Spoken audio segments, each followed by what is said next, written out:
Hello students, good morning. कैसे हो? SBM online classes में आपका स्वागत है। आज हम लोग पढ़ेंगे क्लास 11th का फर्स्ट चैप्टर भौतिक जगत का दूसरा लेक्चर। तो भौतिक जगत मतलब फिजिकल वर्ल्ड।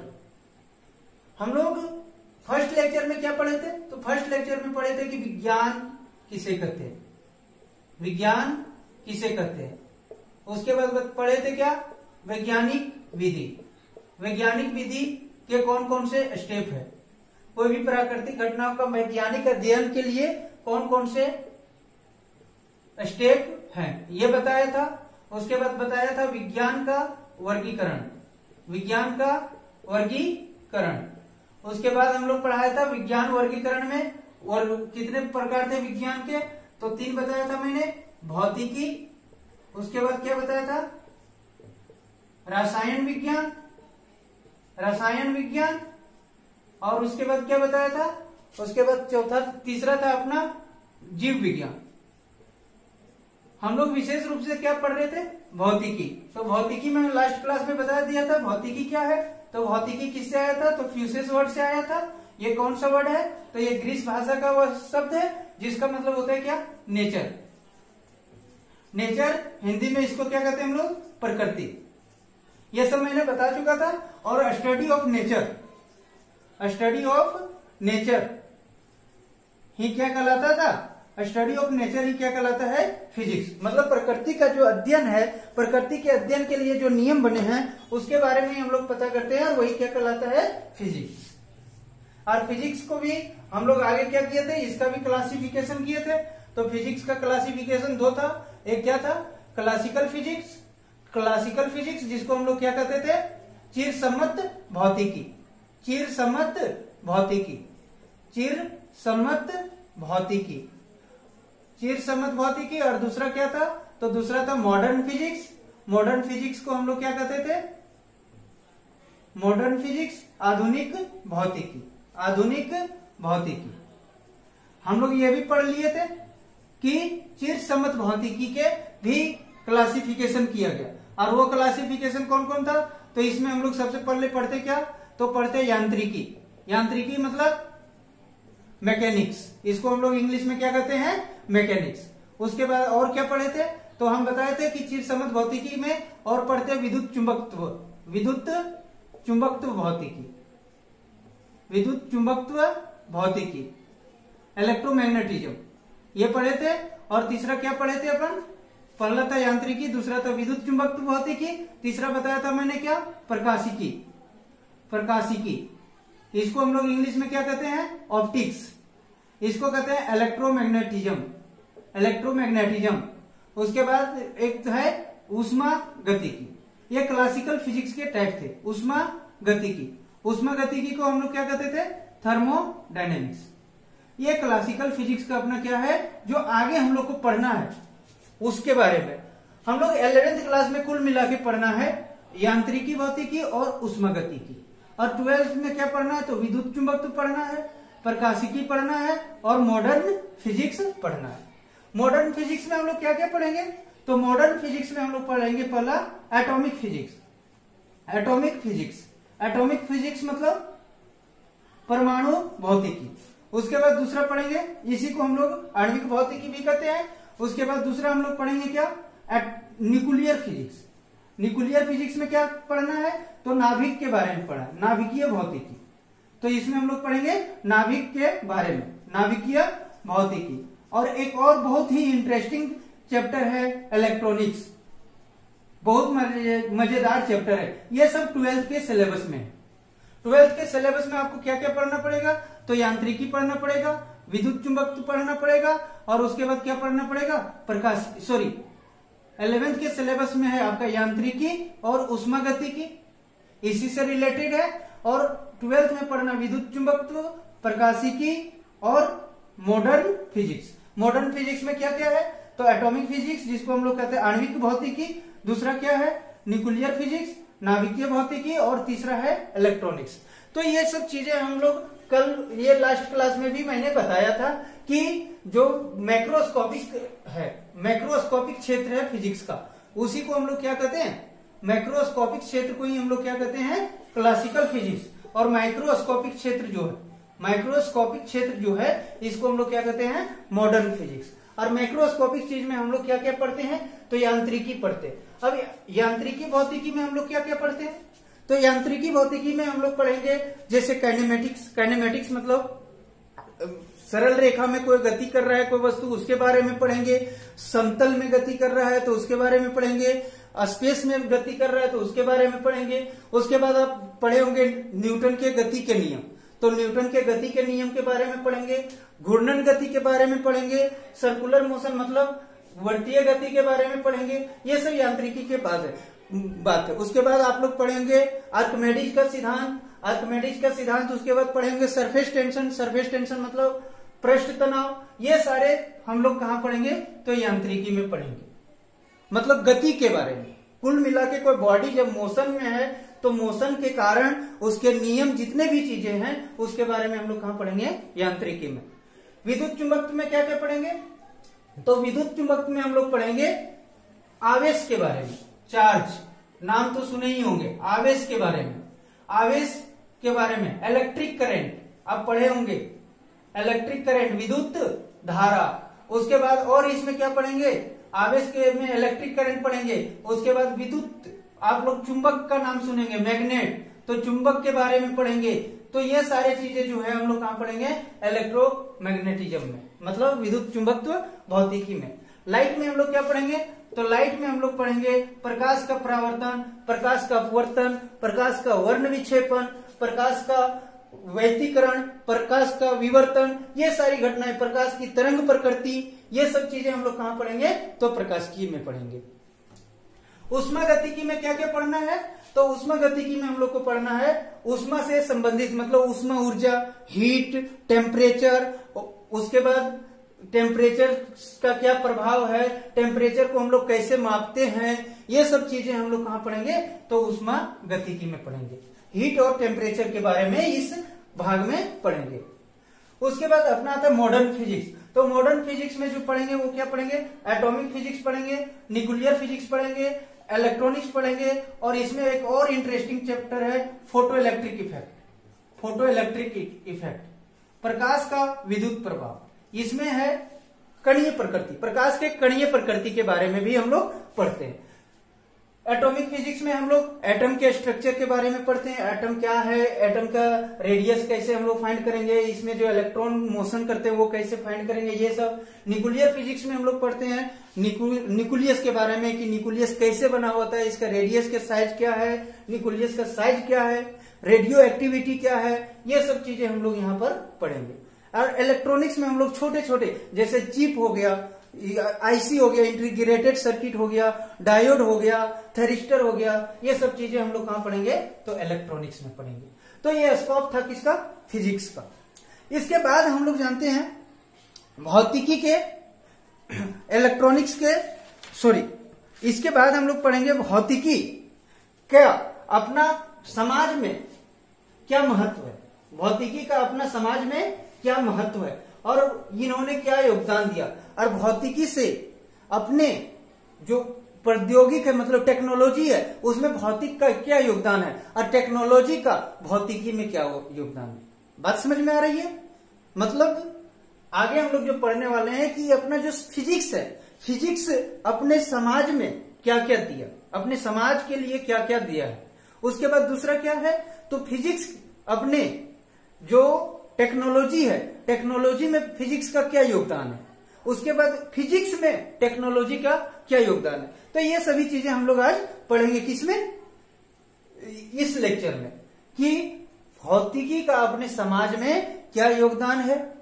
उसके बाद भौतिकी का टेक्नोलॉजी में क्या योगदान है, फिर टेक्नोलॉजी का, प्रौद्योगिकी का अपने फिजिक्स में क्या योगदान है। तो सबसे पहले हम लोग इस चीज को जानने के लिए एक सिंपल सा एग्जाम्पल ले सकते हैं। आज से बहुत साल पीछे चला जाए तो अपने पास कोई इस तरह की जो अभी आधुनिक सुविधाएं हैं, ये सुविधाएं, कोई भी सुविधाएं उपलब्ध नहीं थी।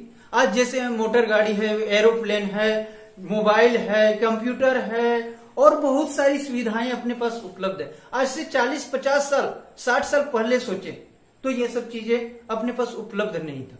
तो ये सब चीजें कहां से आया?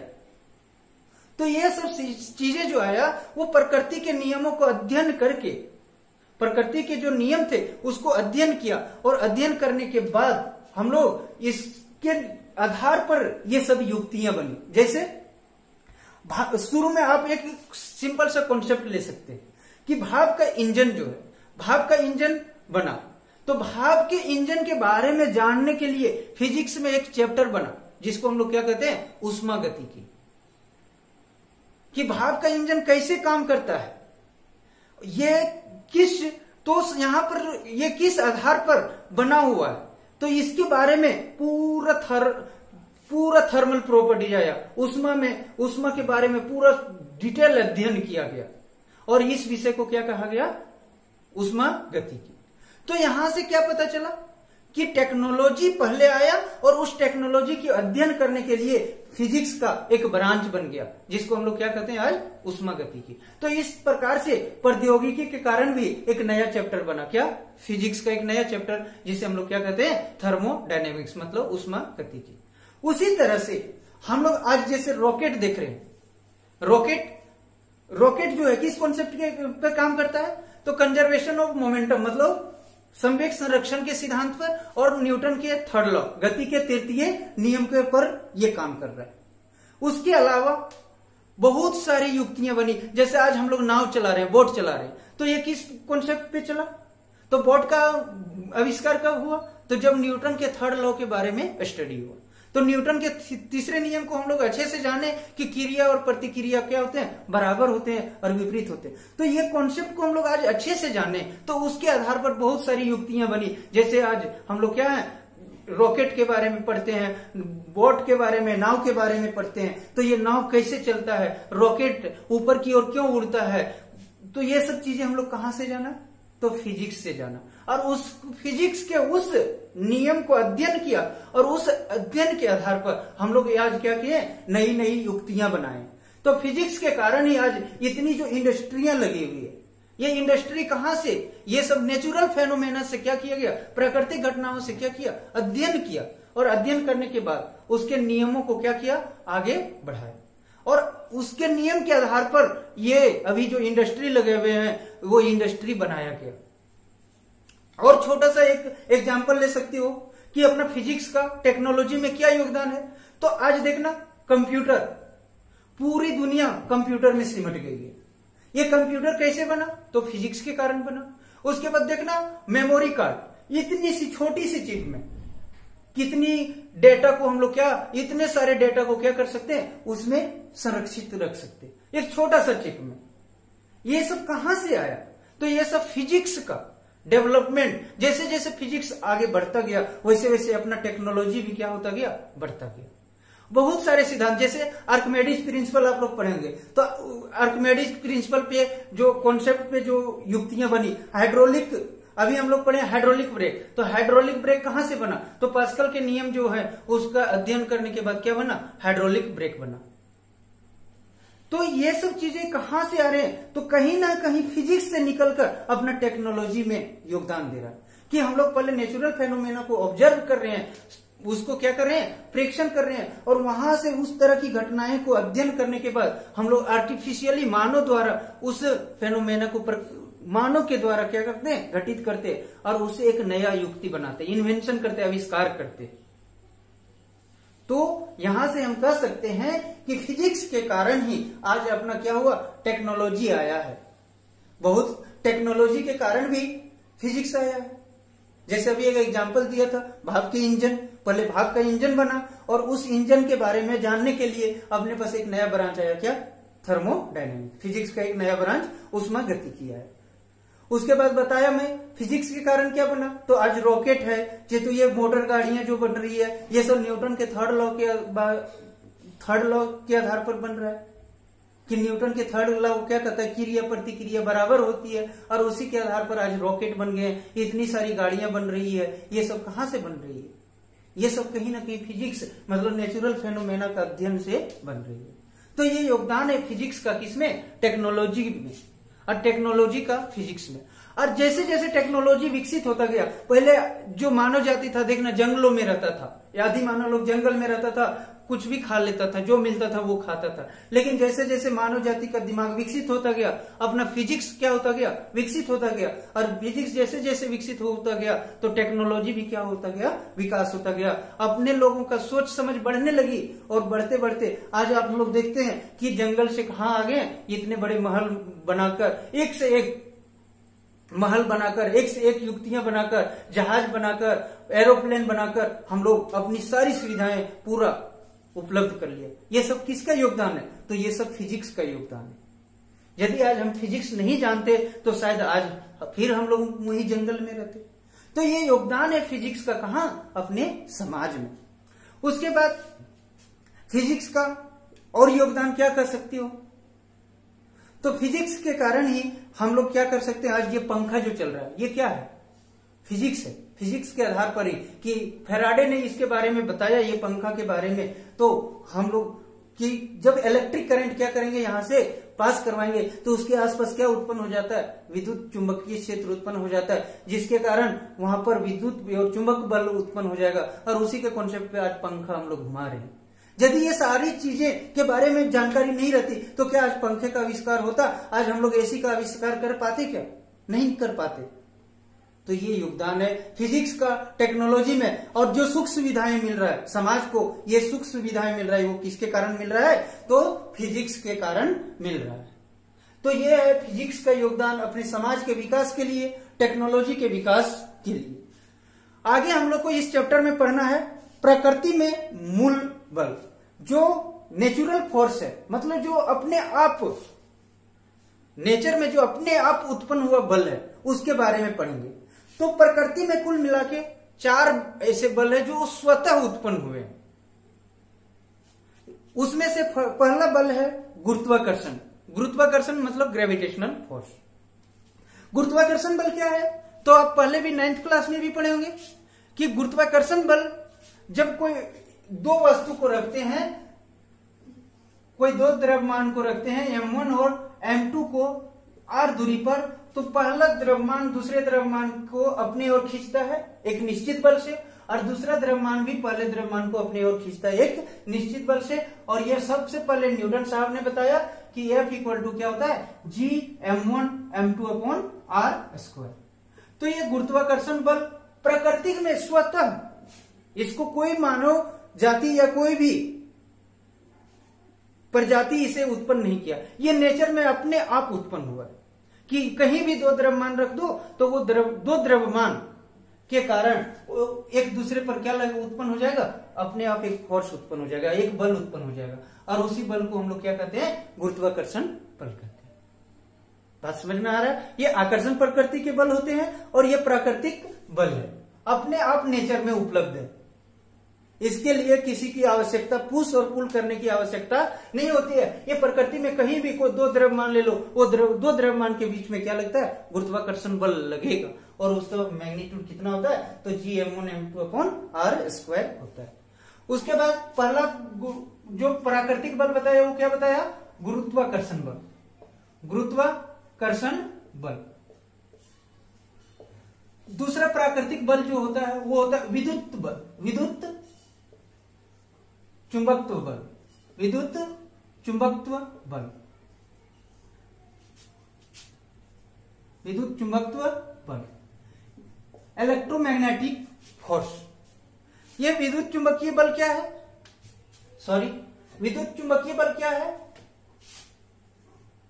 दूसरा प्राकृतिक बल है, ये भी अब स्वतः उत्पन्न हुआ बल है प्रकृति में। इसके लिए भी किसी को पुश पुल मतलब धक्का देने की आवश्यकता नहीं होती है, ये प्रकृति में अपने आप उत्पन्न हुआ बल है। विद्युत चुंबकीय बल, इलेक्ट्रोमैग्नेटिक फोर्स, विद्युत चुंबकीय बल।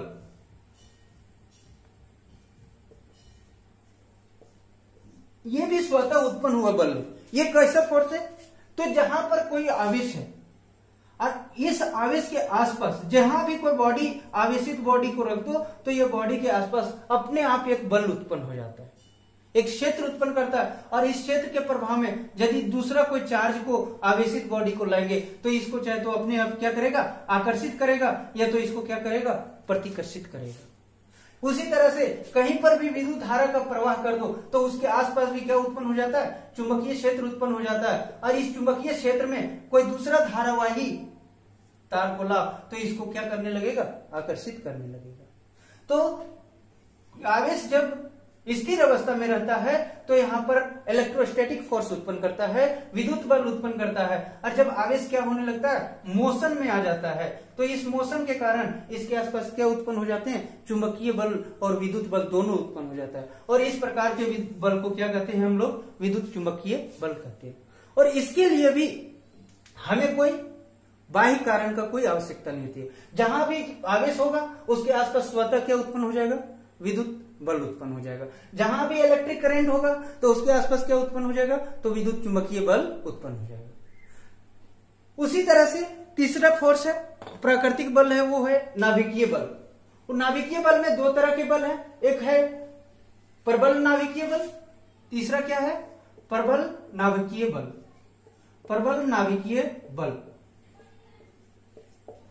प्रबल नाभिकीय बल ये कैसा बल है, तो आप न्यूक्लियस के बारे में पढ़े होंगे। न्यूक्लियस मतलब नाभिक के बारे में। तो नाभिक में कौन होते हैं, प्रोटॉन होते हैं और न्यूट्रॉन होते हैं।